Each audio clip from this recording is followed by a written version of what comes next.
since we're running late, I have to text the Dartmouth coach before I give it up. Is your phone on silent? Yeah. I don't want to be that one.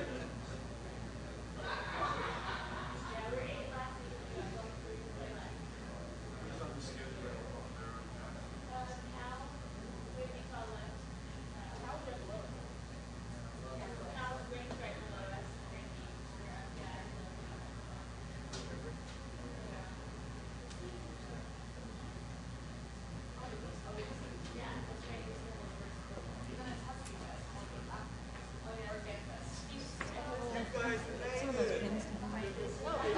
They're on the table, yeah. You want yours to be? Did she always put that or did you? No, I did. I asked her to. Oh, yeah?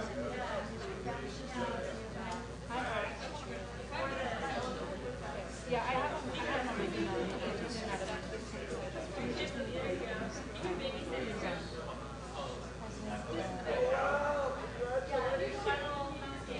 Yeah, I'll find out. Oh, yeah. I mean,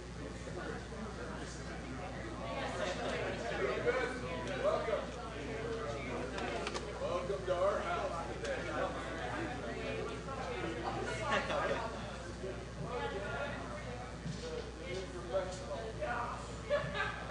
Media magnate. Over in the corner. Magnate.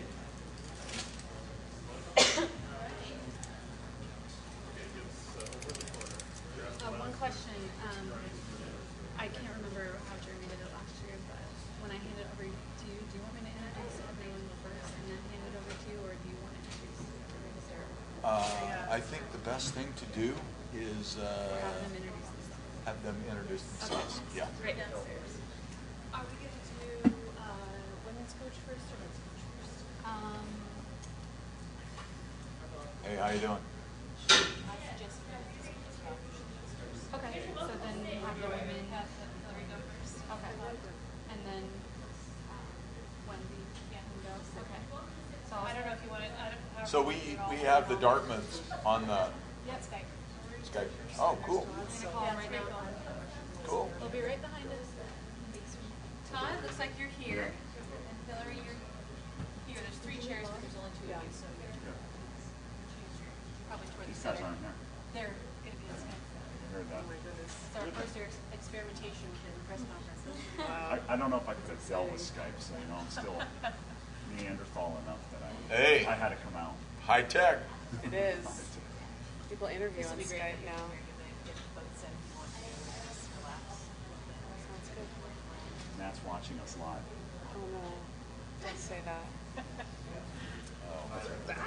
It's turned off. Tell them I'm gonna to make an not. announcement. Am I allowed to say? Hey Matt, how you doing? Yeah. No. Hi, honey.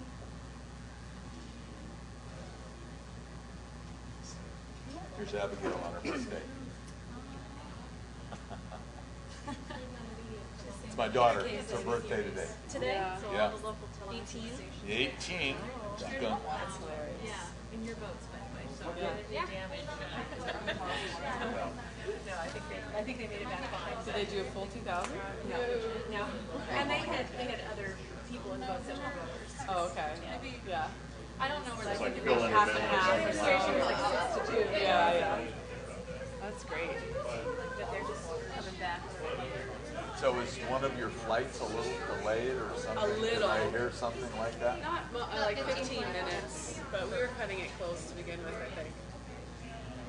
Usually we have this press conference at 11. Oh my goodness, we never would have made it. No, that's so We were on the tarmac at 11.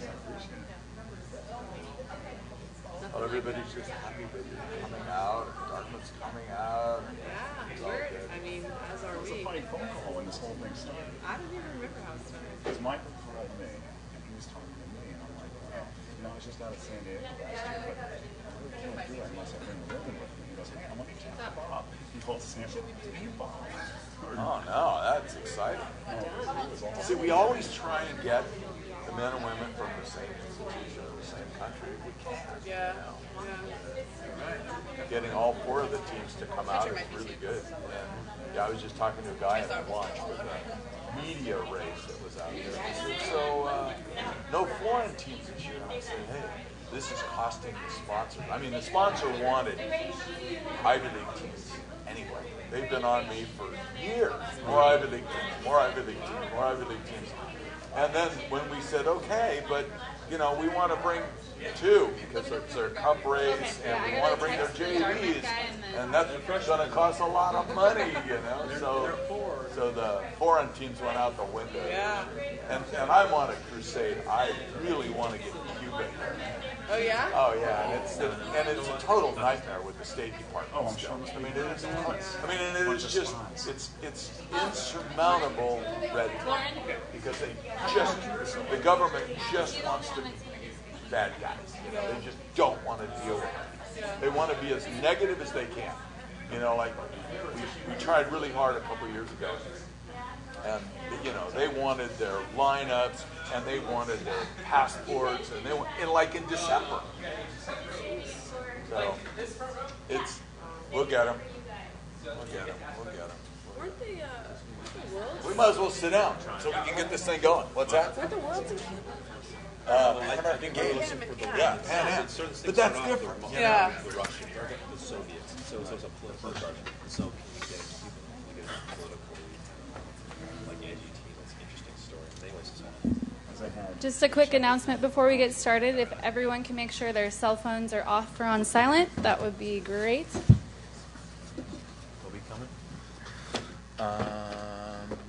Just waiting on a couple more people, and then we will get started. In the showers. It's the big race.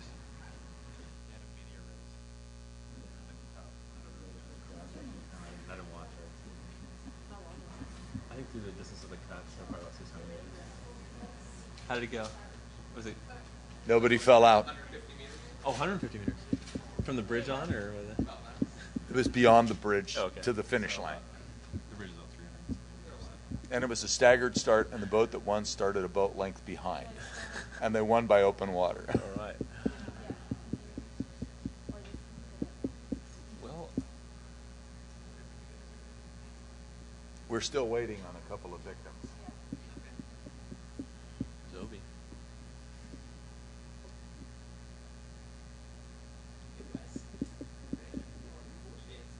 You have your eyes operated on, bud? Yeah, I did actually. Did you? What do you have done? It's dilated? You did? When? Thursday. Yeah. Is it good? Doing well? Yeah. Yeah. I see really quick. Oh, good. LASIK. Where'd you get it done? Had my buddy do it with a kitchen knife. You know, Laser pointer. Costco, How much do you just have it done? yeah. last 30. I was guessing it's unbelievable. I went from 20. I mean, I was terrible, but I did it in 2015. Oh, really? It's ridiculous. Huh. It's nice to wake up without having to find glasses, contacts. Yeah. Yeah. It's scary doing it though. I bet. Are you awake when it happens too? Yeah. Did you do it?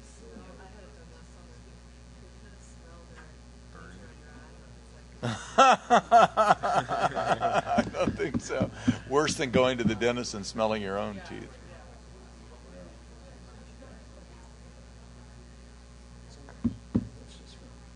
This is gently.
I'm gonna have to be standing a little bit, so hopefully I'm not in your way, okay?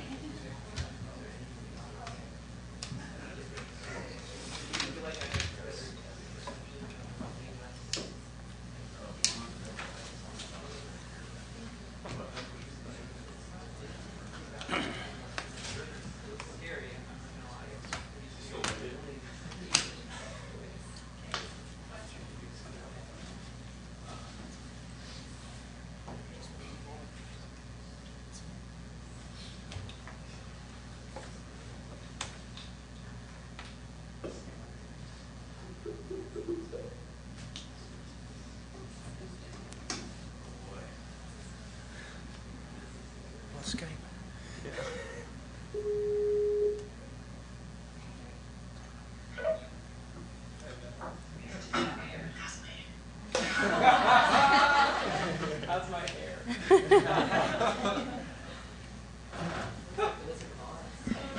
Hello. Hello. Can you hear us? Yeah, we can. Hey, Toph. All right, I think we are ready to get started here. I just want to welcome everyone to the 2013 Windermere Cup Press Conference. My name is Sarah Jennings. I'm the Media Relations Director for Men's and Women's Crew here at UW. We're really excited to have Dartmouth and Cornell here for the 27th Annual Windermere Cup. It's become a springtime tradition here at UW. We've been able to put it on with Seattle Yacht Club and Windermere Real Estate. So we're really excited to have these two Ivy League teams here this year. I'm going to let Bob Ernst, our rowing director and head women's crew coach, say a few words, and then I'm going to have the women's crew coaches introduce themselves, then the men's crew coaches introduce themselves, and then we'll hear from Seattle Yacht Club and Windermere. Thanks, Sarah. First of all, I want to welcome you all here for the 27th Windermere Cup. Seems like it was just yesterday when we got this whole thing off the ground. And I've said it year after year, I think it's the best spectacle in the Northwest, and certainly the magic of the University of Washington Athletic Department, the Windermere Real Estate, and the Seattle Yacht Club, the three institutions working together to make this happen is great. And I'll tell you what, the statement is going to be this Saturday when everyone's out there on the cut or on the log boom, and it's going to be 75 degrees, and the crews are going to be having a great time racing, and everyone's going to have a good time in the yacht parade, and families are actually going to be able to bring their kids down and sit on the edge of the cut on a blanket and enjoy what's going on in our community, and it's going to be the right price. So I want to thank everyone for being able to make that happen, and I can tell you that our athletes are very excited about the prospect of performing this weekend, and certainly it's been a very high priority for me and the sponsors to get the very best Ivy League teams that we can to come out here, and I think that this year being able to have Cornell and Dartmouth at the same time is mission accomplished, and I'm really, really looking forward to seeing all of our athletes perform. So let's have Wendy next, or Hillary? Okay, Wendy, you're on. Hi. I'm Wendy Levash. I'm the head women's coach here at Dartmouth. We are very much looking forward to coming out and seeing you guys tomorrow. A little jealous, Todd and Hillary, that you guys are there already. Do you have one quick question? Who won the media race? Como won. Como. Como News.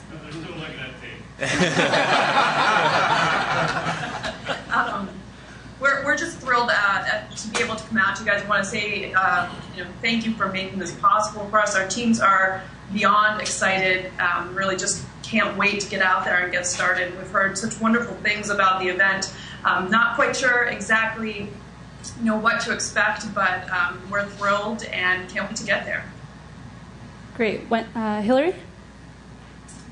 Hi, I'm Hillary Gaiman, the head women's rowing coach at Cornell. I've been at Cornell for 9 years. My first year at Cornell, the women and the men came out to Windermere Cup in 2005, so I'm excited to be back here, and really want to thank University of Washington, Seattle Yacht Club, and Windermere Real Estate for making this possible for us to come out and have an amazing race opportunity on the West Coast. We rarely get the chance to travel out of region, so it's really a great race opportunity at the end of our season as we're all preparing for championship races to have this event going on. Our athletes are excited, to say the least, to be coming out here tomorrow. I know we're all excited about this weather. We've had a long and rough winter/spring, so we're looking forward to the great weather and the great spectating, and the athletes are excited to be racing in the Montlake Cut and hearing the cheers from the shore and from the yachts. So thank you so much for this opportunity, and we're thrilled to be here. Thanks, Hillary. Michael?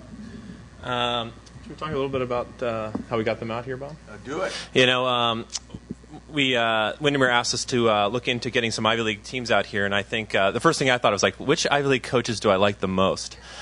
And there's a lot of history here. I was training for the national team in Princeton, New Jersey, and I met Wendy and Topher there, and became friends with them, and was on an Olympic team with Hillary and her husband Matt, and I know Todd through the rowing community too, and it seemed the right fit. Also, we have some other connections. Rick Gerst here worked for Wendy Levash at Dartmouth before. He's my assistant now, but he was Wendy's assistant before coming here at Washington, so there's a lot of tie-overs. And Hillary's husband was out here last year coaching the under-23 team, and Topher and I coached the under-23 team, so there seems like a lot of connections between this group. But they were having a traditional race back east, a cup race there, and one of the ideas is instead of just getting one domestic team, try to get two and get a team that was already racing on the East Coast and just have basically their cup race and the Windermere Cup kind of all piled into one, so everyone was on the same footing. And I'm really glad that they agreed to do it, and not only just bringing their varsities, but getting their second varsities here also. So it should be a lot of great racing on the Montlake Cut. And that's really it from me. But we also are very thankful for the Seattle Yacht Club for putting on such an amazing venue. I think when these athletes get out here, they're going to realize they're in a incredible space and setting like no other that I've ever been in. And it's to have one opportunity to row at a place like this, or Henley, or Olympics or something. This is one of those ones that's just really special, and it's really provided by the Seattle Yacht Club and then Windermere getting all these crews out here for us, and just really makes it super special. And I know Manson Construction's out there right now trying to put the log boom up, so hopefully we don't hit that in the next day or two, but we're in a good spot, and it's really great to have you out here, so thanks for coming. Thanks, Michael. Topher? Yeah, I feel like I'm just echoing what everyone else has said, but I'm here in addition to Wendy. We have a couple of the Dartmouth athletes here as well. I'm here with my captain, Ryan Ganong, who does have to go to practice fairly soon. But I'm in my 8th year at Dartmouth, and for just about each of those 8 years, I've watched this race happen from afar and just thought about how cool it would be to someday be part of it. And just like everyone else, very excited to be in the position to do this, to have the opportunity to come out there and race absolute top competition in such a stunning, exciting environment. It'll be great to see Michael and Rick and Bob and all the folks out there, and we're just really thankful that this could happen. Thanks, Topher. Todd? Thanks. For me, it's an enormous event. I want to thank the Windermere Group, the Seattle Yacht Club, UW for giving us the invite and coming out. But for me, it goes even further in the fact Cornell and UW have a huge tradition back and forth with each other. There's coaches from back in the 1800s that came west, and then one of our most famous coaches, Coach Coach Sanford actually came from UW to Cornell and ended up having a number of great crews. So he's talked about for all these years. So for me, there's this sort of history and personal thing. I was lucky enough to row at Cornell, and I was also able to compete in this event in '91 when I rowed for Cornell in the event. I think UW bested us, so that made it a little bit on a tough plane ride home, but it was a lot of fun. And I'm super excited to be part of it again and bring my crew out now this time and let them see how great this tradition is and how awesome the event is in terms of, as rowing events go, this may be one of the premier events in terms of just the way it's set up. The spectators, the competition is top-notch, and they run it that way. It's meant to be just the fairest, greatest racing you can possibly make. So I'm really happy to be here. Thanks. Thanks, Todd. And we wouldn't be able to put on this event without the help of Seattle Yacht Club and Windermere Real Estate. So right now we're going to hear from the president of Windermere Real Estate, O.B. Jacoby. Thanks. You know, we've been lucky enough to have a 27-year partnership with both the UW and the Seattle Yacht Club. We feel blessed that we get to provide support for an incredible setting. Bring your family down to the cut and watch rowing.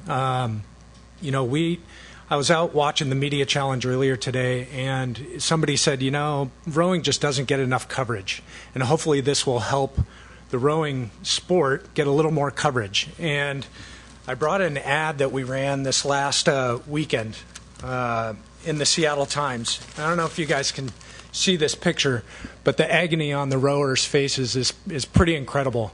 And so all I'd love to say is tell everybody you know. Bring your family, bring your friends, come down to a cut. It's going to be 75 degrees, and watch an incredible sport. So, thanks. Thank you, Obi.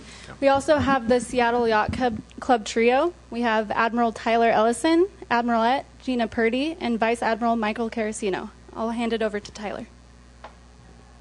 Thank you very much, and thank you to the University of Washington, thank you to Cornell, and thank you to Dartmouth for coming out to row. This is the 93rd year of the opening day of boating season in Seattle, and Seattle Yacht Club is proud to partner with Windermere and with the University of Washington to put on a great family event. It's truly special. It's the largest free event in the city of Seattle, and we're just happy to be leading that parade. Thank you. Thank you, Tyler. At this time, we'll open it up to questions from the media. Maybe Bob and Michael, I had my wife and two nurses at my lunch break screaming for me, and I felt like that place was going wild down there on the cut. Can you just kind of, with the sun out, just go through the environment that will be there Saturday with the, you know, probably thousands of people? Just kind of. You tell them, Michael. You've raced there. Yeah, I know. I think one of the most exciting things is, I always say this, is that when you're warming up behind the yachts and you get a feeling for it, but the moment you kind of row around the yachts and get to the start line and look down the course, it's definitely a little tingle goes down your spine.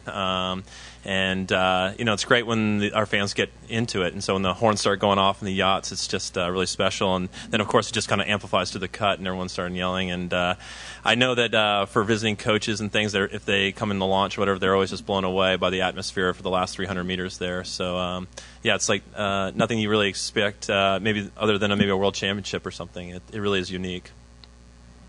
Yeah, I've been lucky enough to been to several Olympic Games, and even at the Olympic Games, the venue isn't as intimate as this is. And I always, when I coached the freshman team here, I used to tell the freshman guys, you know what?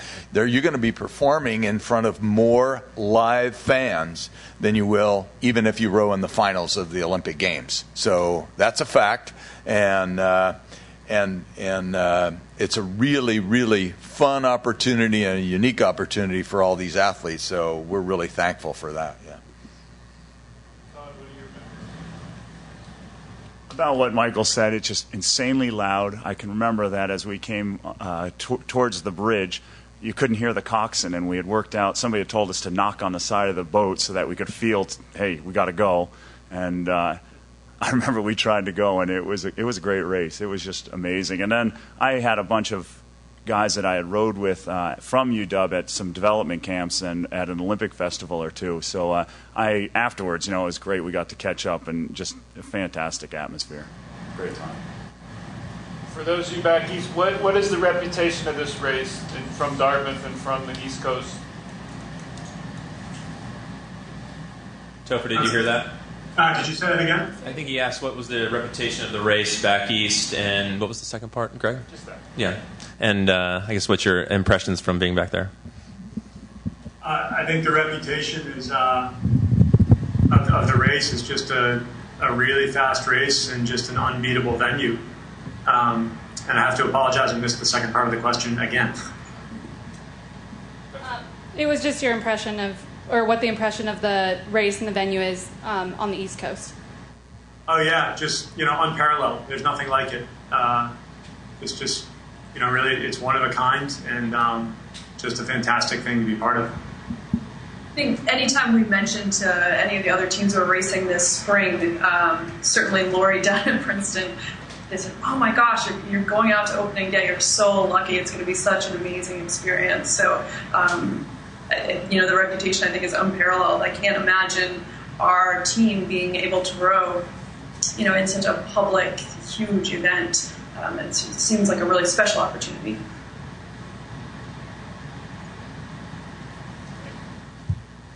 Coach Kennett, Washington's men's varsity is going for their 5th national title in 7 years. Is this like an unbeatable force? The perception on the East Coast and other major rowing programs. What is the perception of Washington's program among other programs? Is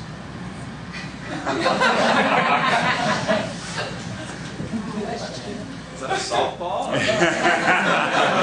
Should I wind up and hit this or not? Yeah, basically, it looks on paper. You'd say it's pretty unbeatable. I like to think that I'm bringing a crew here that's going to be competitive. I pray that we make them sweat insanely, and that if they stumble, we're all over it. I mean, that's all I can tell you. They're pretty fierce on paper, but that's why we race, and that's why we're here. I don't know, Coach Bordeaux, I don't know if you can hear me or not, but the same question to you. What is, in your mind, the perception of the Washington's men's varsity team? Unbeatable, or are they within reach?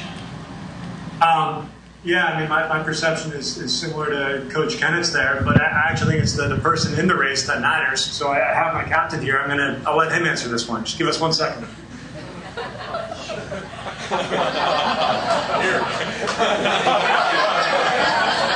Hello, my name is Ryan Gadon. We see Washington every year at the IRAs, and we're blown away by their rowing.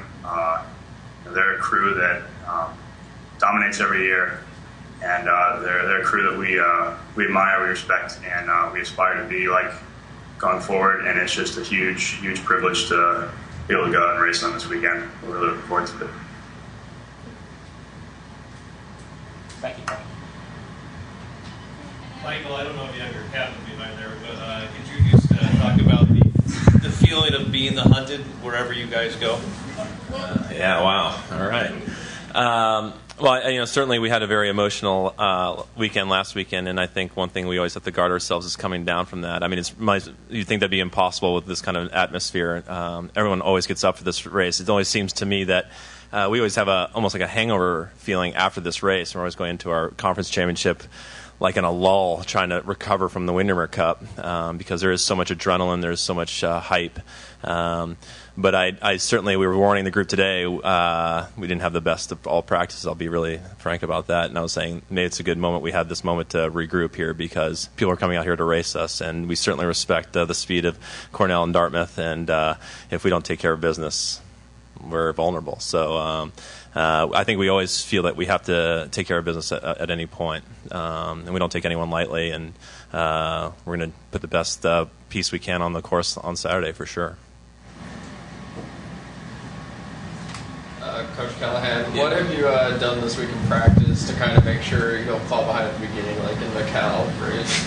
Yeah, well, we're working on it.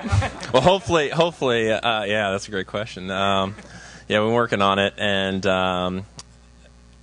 I mean, I think we do have faith in the speed of the boat over the whole course for one, but we're definitely just working on the start and the beginning of the race, and trying to look a little cleaner and not put ourselves in that kind of position again for sure.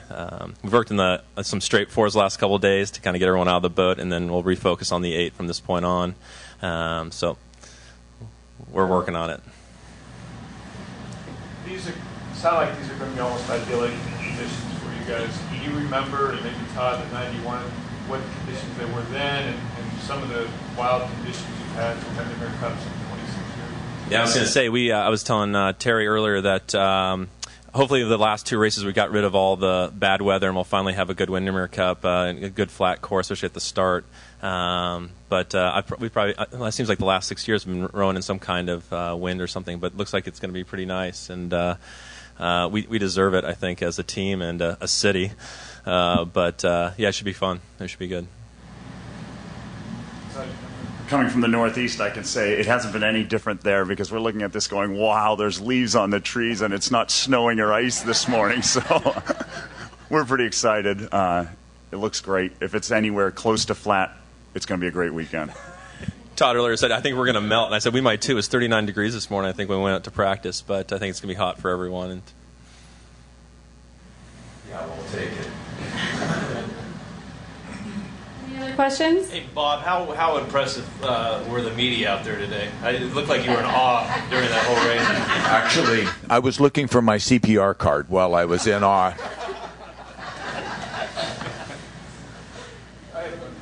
For Ryan? For Ryan? Ryan, can you hear me? Yeah. Could you tell us all what you major in and how you balance what has to be a little bit of a difficult academic load with your racing? Did you hear that, Ryan? I think the question is what I major in and how I kind of balance the student-athlete load. Yes. Right. Sure. I'm a history major here at the college. It's been great. I've always loved history growing up. And, it definitely is difficult to balance the demands of academics here at Dartmouth with trying to be the best rower you can be at a program like Dartmouth. But there's a great support system built in amongst teammates and coaches, where if you stay on top of your tasks and manage time well, you're able to do both well. Bob, can you speak a little bit to, in general, there are student athletes, and then through there tend to be student athletes cut above academically as well as athletically. Why is that? What is intrinsic about rowers? Well, I think that the reason that one of the biggest reasons, certainly, that we have such high performers, not only on the water but in the classroom, partially because of the same traditions. I know that Michael and I really, really promote academics on the team, and the athletic department promotes academics. We keep track of things like erg scores and how much weight people can lift and how fast they make the boat go, but we also recognize them for how many students get on the dean's list every quarter and what the highest grade point averages are. And the kids on our team compete really hard. They're competitors. And so not only are they competitors on the water, but they're competitors in the classroom. And it's pretty rewarding when you see the number of student athletes from our team that actually get into med school and get into law school and get into the MBA programs that they want to get into. And so it's a big hallmark. It's a big part of Washington rowing. And I would say that generally from rowing programs across the country, getting the job done academically is important. And I think one of the most important reasons is nobody's going to sign you to a multi-year contract to play another sport when you finish this. I mean, the apex of our game is making it to the Olympic team and winning a medal at the Olympics, and usually what you end up with in addition to a gold medal is a whole bunch of bills to pay. So that's the difference. Our athletes understand that they have to make their own way after they graduate and after they finish their sport. So I think for the most part they take advantage of that opportunity. Anyone else? All right, thank you all for coming. I want to thank our coaches and Windermere Real Estate and Seattle Yacht Club. We're really excited about this year's event and hope to see you all out there on Saturday. We'd like to invite you to stay for a press luncheon at 1 p.m. in the dining room. Thank you again. Thank you.